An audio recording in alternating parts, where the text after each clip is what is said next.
Welcome back to the course on Forex trading. Today we will talk about the Forex market participants. So here's the Forex market, and who are the major players here? Well, first of all, of course, it's governments. Governments use the Forex market to meet certain economic goals, whether it's to have a lower exchange rate compared to a certain currency or a higher exchange rate. It all depends on whether the country is importing or exporting goods, and many various other factors. Also, the central bank. In most cases, the central bank is the financial arm of the government, but sometimes the central bank is more independent for some countries, and the central bank also uses the Forex market to move around its reserve of currency and monitor the situation and things like inflation, interest rates, and so on. Next, we've got normal banks. Normal banks trade on the Forex market to define which exchange rates should govern the exchange of currencies. And those like when you and I, we go to a bank and we do exchanges there or do certain transactions, those transactions are minuscule compared to what banks deal at an international level. They throw around billions, if not trillions of dollars just to make sure that they have the right currencies that they need for their activities. Also, other financial institutions participate in the Forex market, and an example of that would be the pension funds in the US. They are massive companies who have lots and lots of money, and sometimes they need to make transactions on the Forex market as well. Other players on the Forex market include normal companies such as BMW, Coca-Cola, General Motors, and any other multinational company that you can think of. And that's because these companies have operations across the globe, and therefore they are forced to convert currencies all the time in order to pay suppliers, pay employees, and so on. For example, Coca-Cola might be paying some employees that it has somewhere in India and would have to convert dollars into rupees. Or, for instance, BMW might be ordering some parts from Japan, and that way they have to convert euro into yen and pay for those parts. Another good example is when BMW might order the parts from Japan and get them, but they only have to pay for them in 1 year.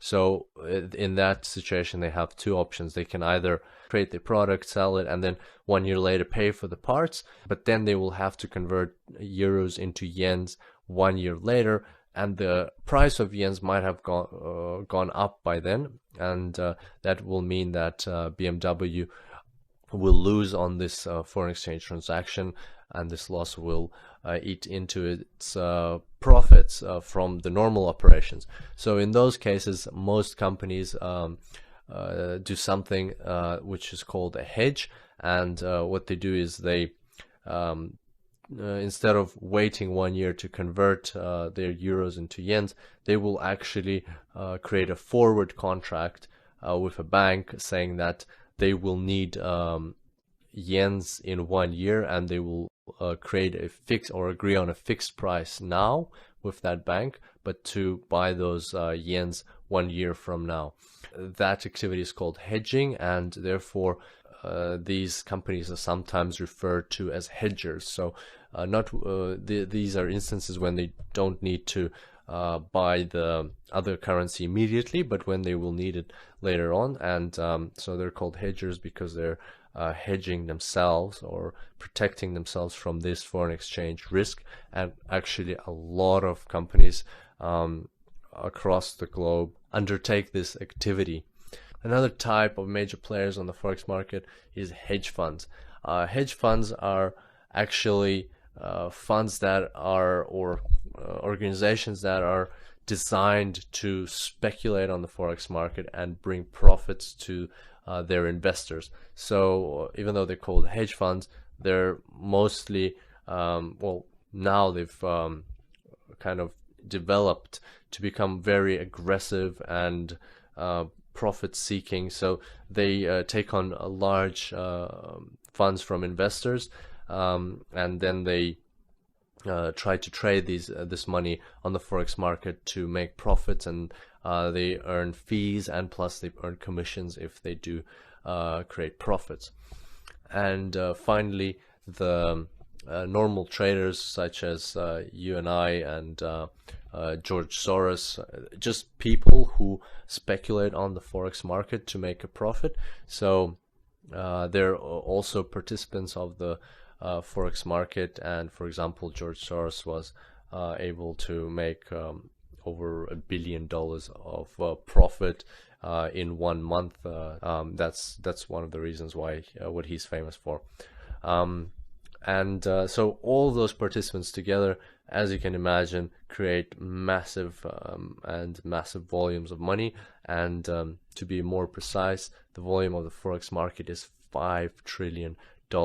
That is 5 and all those zeros behind it, and that is per day. $5 trillion goes through the forex market. That's an unbelievable amount of money. And just to put that into comparison, the largest stock exchange in the world is the New York Stock Exchange, and the total market capitalization of the New York Stock Exchange, that means if you take all the companies that are listed on the New York Stock Exchange and you put all of their values together, then you will get only $18.7 trillion. And that's the total capitalization of that exchange.